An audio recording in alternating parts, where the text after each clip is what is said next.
오늘 매일 새벽마다 요한복음에 나오는 기적을 우리 함께 보면서 은혜 받고 있습니다. 오늘은 무리를 걸으신 예수님의 기적을 함께 나누려고 합니다. 오늘 우리가 읽은 이 기적의 말씀은 오병이어의 기적에 이어서 연속적으로 나오는 그런 기적입니다. 자, 4절 말씀을 먼저 읽어보고 시작하겠습니다. 6장 4절 시작. 아직 못 찾았어요? 예, 다시 한번 읽습니다. 시작.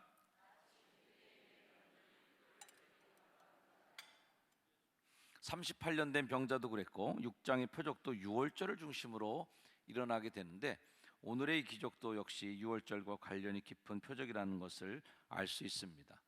오병이어의 기적은 모세가 40년 동안 광야에서 만나를 먹인 그 사건을 재현한 듯한 그러한 광야에서 만나를 주신 하나님의 기적을 경험하고요, 이 표적을 통해서 예수님께서는 내가 하늘에서 내려온 만나다, 내가 하늘에서 내려온 생명의 떡이다 라는 것을 선포하게 됩니다.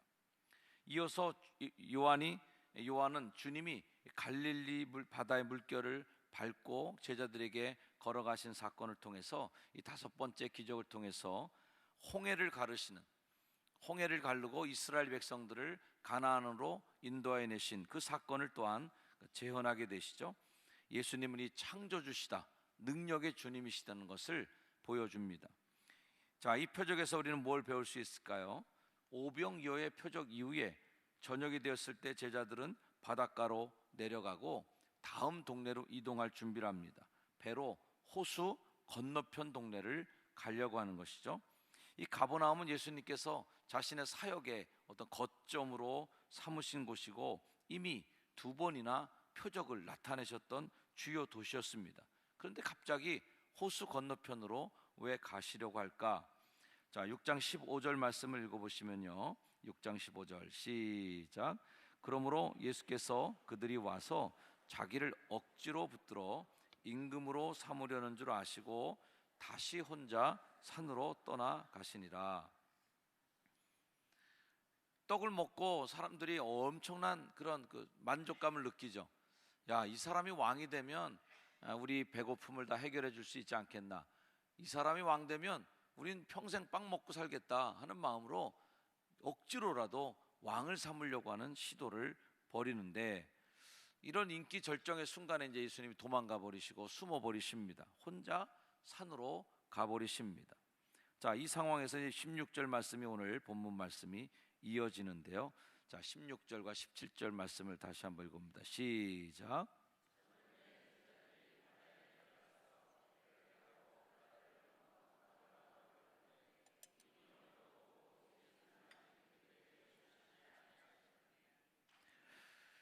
요한은 저물매라는 말을 사용하고요, 또 17절 말씀에는 어떤 말씀이 있어요? 이미 어두웠고, 이런 말씀이 나옵니다.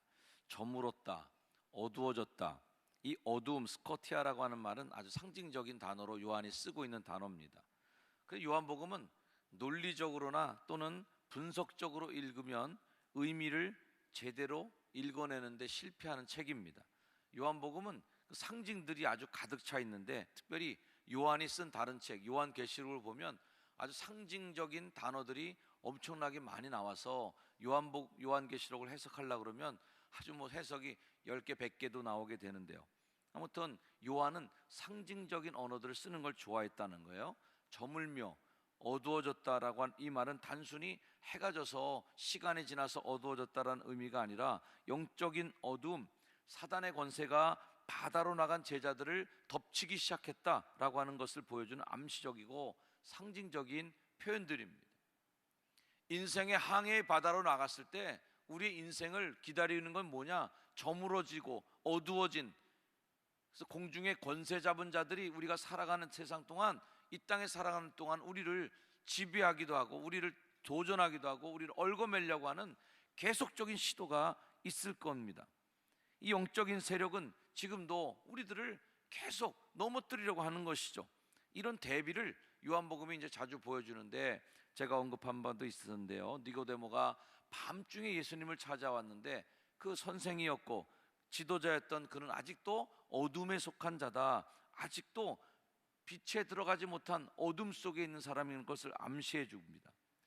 니고데모에게 예수님이 뭐라고 얘기합니까? 자, 3장 말씀으로 쭉 지나가서요, 앞으로 가셔서 3장 19절에서 21절까지의 말씀을 한번 읽어주시길 바랍니다.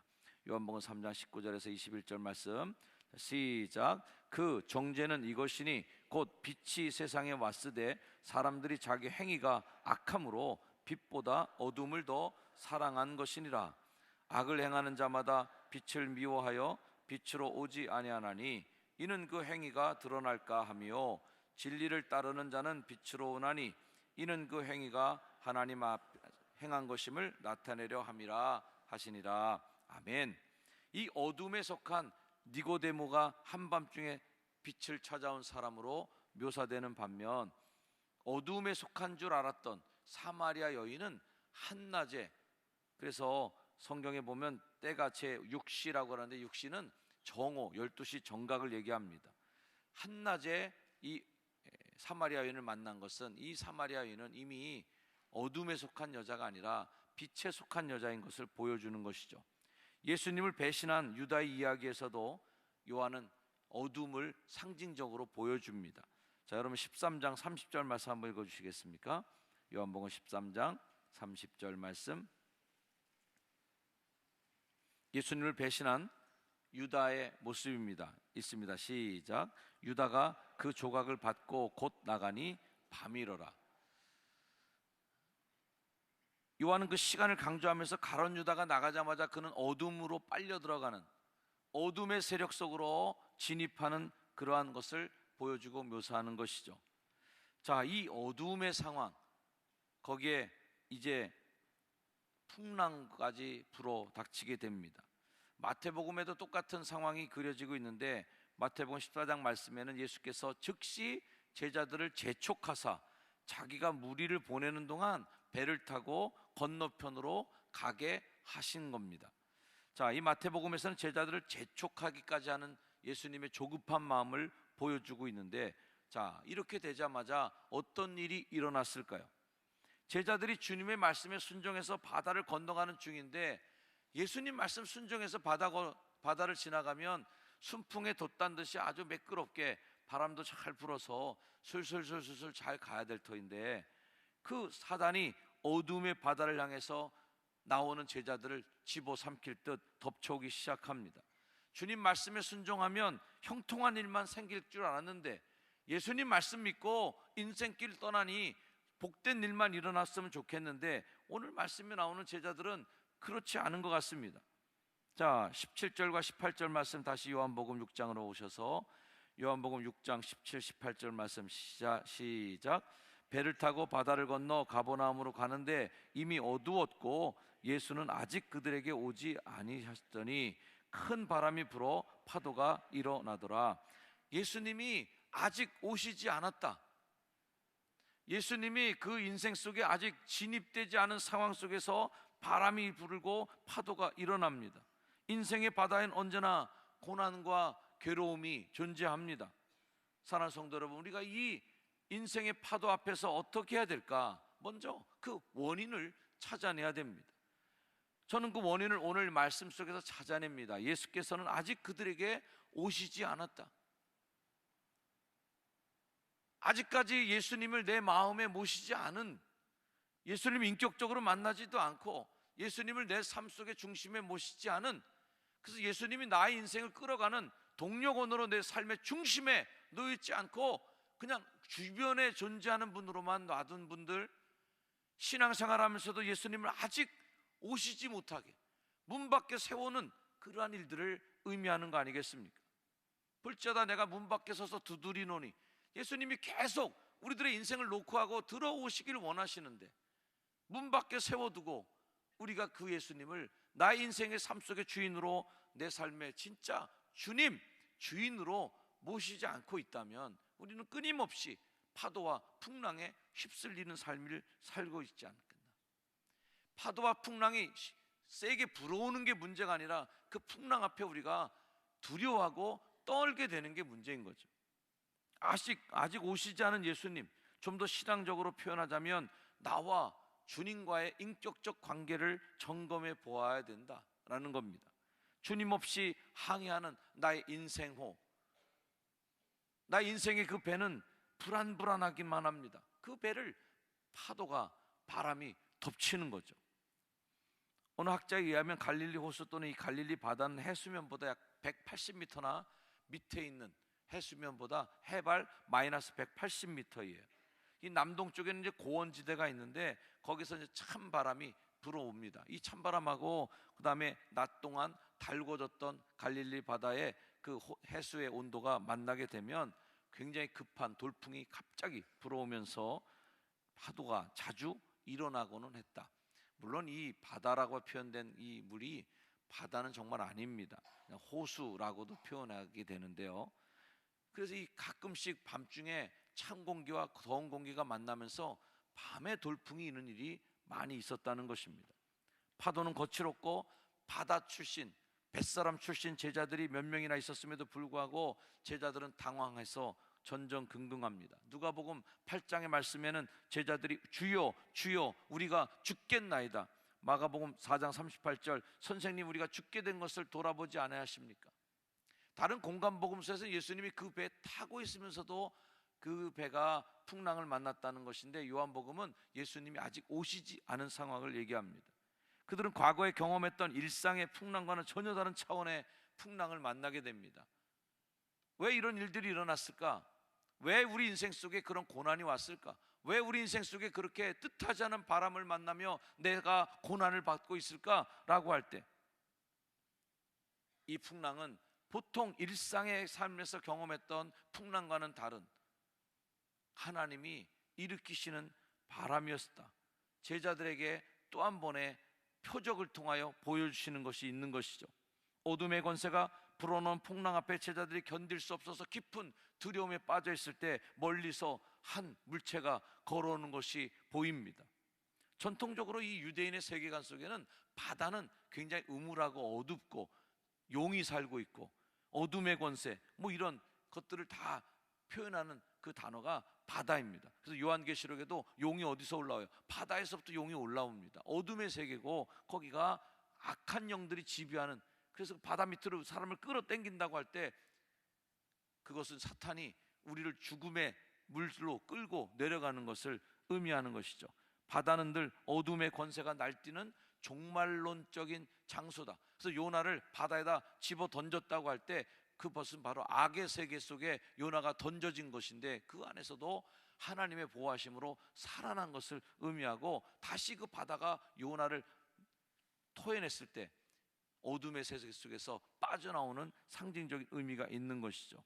오늘 예수님께서 이 흉하고 창이라는 이 큰 물 바다를 그 다스리시고 그분의 발 밑에 두시고 그 바다를 발로 밟고 걸어오시는 예수님을 오늘 새벽에 만나기를 주의 이름으로 축원합니다.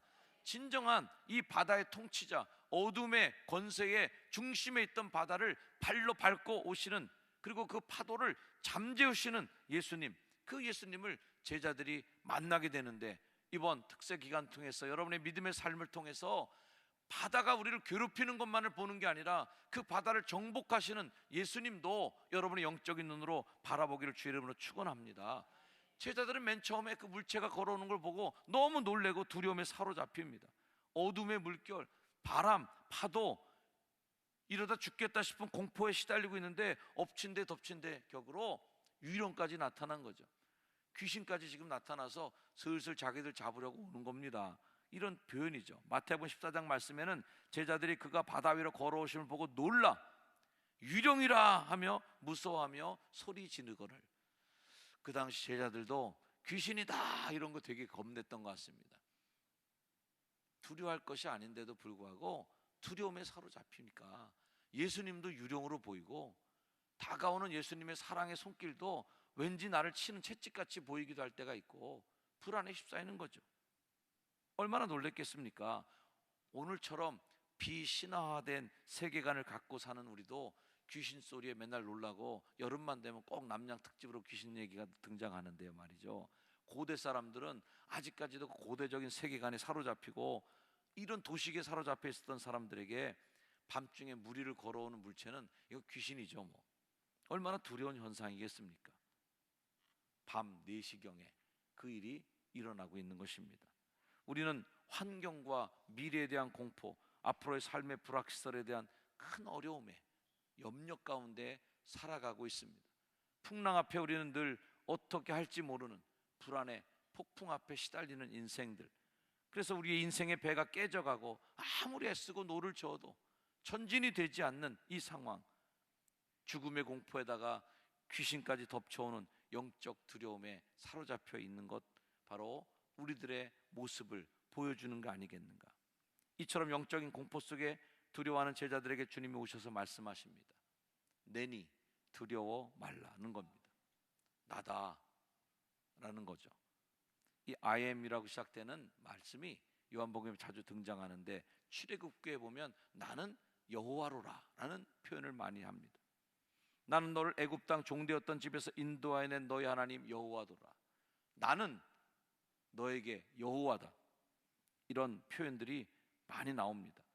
나는 바다를 다스리는 자다. 아멘. 나는 물결을 잔잔케 하는 자다. 나는 너의 인생의 파도와 폭풍을 잠재우는 여호와 하나님이라. 우리의 믿음은 바로 그 하나님을 믿는 신앙이죠. 삶의 고통, 아픔, 슬픔과 어둠과 불안을 잠잠케 하시는 능력의 하나님의 손길을 믿고 가는 여러분, 그 하나님의 능력이 여러분을 끌어가 항구에까지, 주님의 나라에까지 도착하게 만드는 능력의 팔이 되길 축원합니다. 내가 바로 이런 자다. 내니 두려워 말아라. 그 주님이 우리의 하나님이신데 우리가 무엇을 두려워할 수 있겠는가?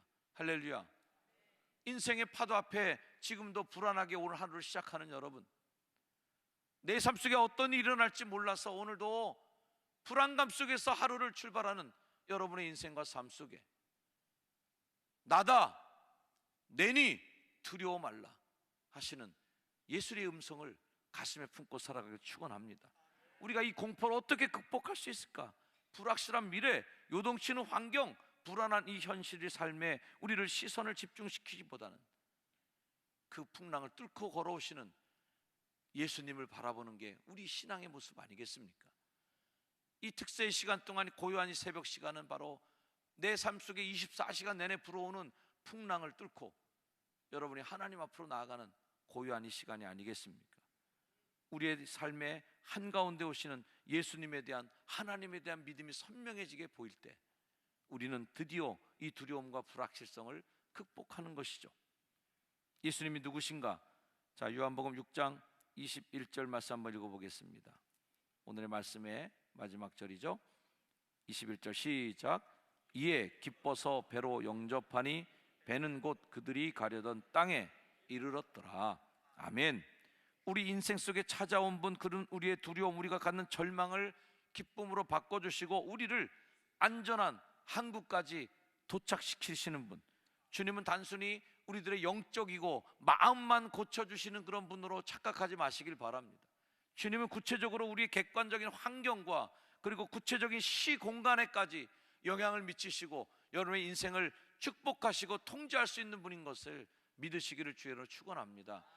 이걸 믿지 못하니까 예배당에 와서 교회 안에서 예배 드릴 때만 신령하고 영적인 것만 충만하고 밖에 나가서 생활할 때는 내 인생의 파도하고는 관계없이 예수님이 여기에다 뭘 하겠어 라고 하는 마음으로 실생활에 적용되지 않는, 실전에 쓰여지지 못하는 그러한 우리들의 삶을 이분법적인 믿음의 삶을 겪는 겁니다. 현대인들의 잘못된 착각 중에 하나가 이거죠. 신앙과 삶의 분리, 교회와 나의 가정의 분리, 믿음과 내 육신의 삶의 선택의 분리, 하나님을 영적인 영역에만 국한시켜 놓고 그분은 설교할 때, 예루살렘에 있을 때, 성전에 있을 때만 하나님이 되고, 이런 바다에서 풍랑 속에서는 하나님 찾아봐야 별거 없다, 이런 식으로 이원적으로 생각하는 믿음이라면 그 하나님은 우리 인생에 어떤 의미가 있겠습니까? 신앙과 삶이 분열된 그리스도인이 아니라 하나된 기독교인이 되기를 축복합니다. 제자들은 기뻐서 예수님을 배로 영접했다. 이 새벽마다 기도하는 가운데 주님을 기쁘게 내 인생으로 기꺼이, 주님 내 삶에 들어와 주십시오. 내 인생의 배에 들어오십시오. 기뻐서 배로 영접하니 배는 곧 저희가 가려던 땅에 이르렀더라. 언제 도착할지 모르는 인생의 종착점, 근데 언제 도착할지 모르는 내 인생의 목적지에 주님을 태운 배는 순식간에 도착합니다. 주님을 삶의 중심에 모시기를 다시 한번 주의 이름으로 축원합니다. 우리 가운데 오셔서 주님은 내가 누군지를 알려주십니다. 내니 두려워 마라. 나다. 내가 누구냐? 나는 하나님의 아들 예수 그리스도요, 너의 삶의 구세주요, 너의 인생과 삶을 보혈의 능력으로 죄의 권세를 끊고 너 살려주려고 내가 왔다. 널 구하려고 내가 너의 인생에 녹화한다. 열어라. 내니 두려워 말라. 나 인생의 배에 직접 올라타셔서 도착하지 못해 낑낑대는 우리를 목적지에까지 인도하시고 도착하게 하시는 하나님의 능력, 오늘 새벽 이런 주님의 능력이 저와 여러분의 인생에도 올라타셔서 우리의 삶을 이끌어 가시는 하나님의 능력이 나타나기를 축원합니다.